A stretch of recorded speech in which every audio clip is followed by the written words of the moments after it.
ની મહત્તા અને સંસ્કૃતિની ઓળખ અને વિશ્વાસ ફરીથી જીવંત બન્યા છે। સુરત શહેરની જીવાદોરી સમાન માં તાપીનો દર વર્ષે જન્મોત્સવ ઉજવવામાં આવે છે। આ વર્ષે પણ આજે જન્મોત્સવના અવસરે તાપી નદીના જુદા જુદા ઘાટો પર વિશેષ આરતી અને પૂજા અર્ચના કરવામાં આવી રહી છે। તાપી મૈયાના જન્મોત્સવના પાવન અવસરે કુરુક્ષેત્ર ઓવારા પર તાપી માતાને 1300 મીટરની ચુંદડી અર્પણ કરવામાં આવી હતી। શહેરમાં દર વર્ષે આ રીતે તાપી માતાના જન્મોત્સવની ધામધૂમથી અને પૂરી આસ્થા સાથે કરવામાં આવતી હોય છે। સુરત શહેરમાં તાપી નદી માત્ર એક નદી જ નહીં પણ આસ્થાનું પ્રતીક છે। દરેક વર્ષે તાપી માતાના જન્મદિવસ નિમિત્તે વિશેષ કાર્યક્રમોનું આયોજન કરવામાં આવે છે।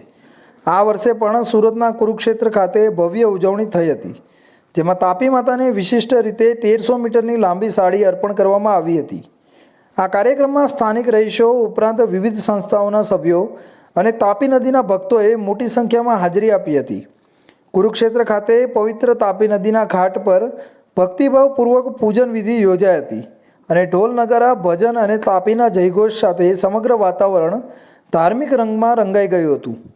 સાડીની વિશેષતા એ હતી કે પરંપરાગત કળા અને તાપી નદીના મહિમાને દર્શાવતા ચિત્રો અને ડિઝાઇન સાથે ખાસ રીતે તૈયાર કરવામાં આવી હતી।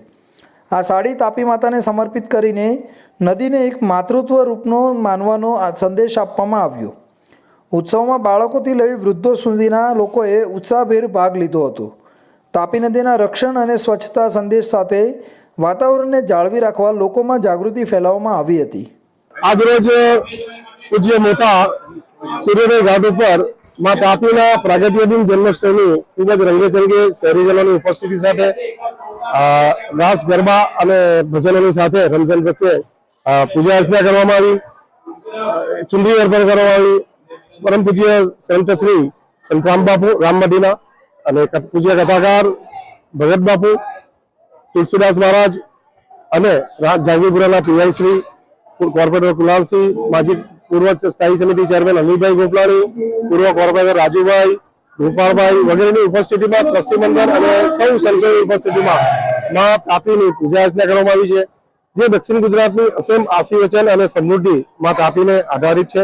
એટલા ફરીથી આપણે આશીર્વચન બાળકોને મળી રહી, અમને શહેરીજનોને મળી રહી એ પૂજા અર્ચના સાથે આ આરતી એ સંપન્ન કરવામાં આવી છે અને ચુંદડી જે શહેરીજનો ઉપસ્થિત છે તેણે માં પૂજ્ય ભાવથી માં તાપીને ચુંદડી અર્પણ કરવા માટેનું એક ઉમળકાભેર એમને ઉભા રહ્યા છે અને એને અર્પણ કરી છે। કુરુક્ષેત્ર ખાતે ઘાટ પર ભક્તિભાવપૂર્વક તાપી માતાનું પૂજન કરવામાં આવ્યું હતું। ઢોલ નગારા, ભજન અને તાપી નદીના જયઘોષથી સમગ્ર વાતાવરણ ઉજળાઈ ઉઠ્યું। 1300 મીટરની સાડી પર તાપી નદીના મહિમા દર્શાવતા પરંપરાગત ચિત્રો, કલાઓ અને સંદેશો સાથે નદીના માતૃત્વ સ્વરૂપને અર્પિત કરવાની ભાવનાનું પ્રતિબિંબ દેખાયું। આ કાર્યક્રમ માત્ર ધાર્મિક ઉજવણી સુધી સીમિત રહ્યો નથી, પણ નદીના રક્ષણ, સ્વચ્છતા અને પર્યાવરણ જાળવણી અંગે લોકોમાં જાગૃતિ ફેલાવવાનો સંદેશ પણ અપાયો હતો। શહેરના નાગરિકો, સંસ્થાઓ અને તાપી પ્રેમીઓએ મોટી સંખ્યામાં ઉપસ્થિત રહી તાપી માતા માટે શ્રદ્ધા વ્યક્ત કરી હતી। મોહરમ તાજિયા તહેવારને લઈ સુરતમાં પોલીસ દ્વારા સઘન તૈયારીઓ હાથ ધરવામાં આવી છે। લાલગેટ, કતારગામ, સિંગણપોર જેવા સંવેદનશીલ વિસ્તારોમાં ડીસીપી પિનાકીન પરમાર સહિતના ઉચ્ચ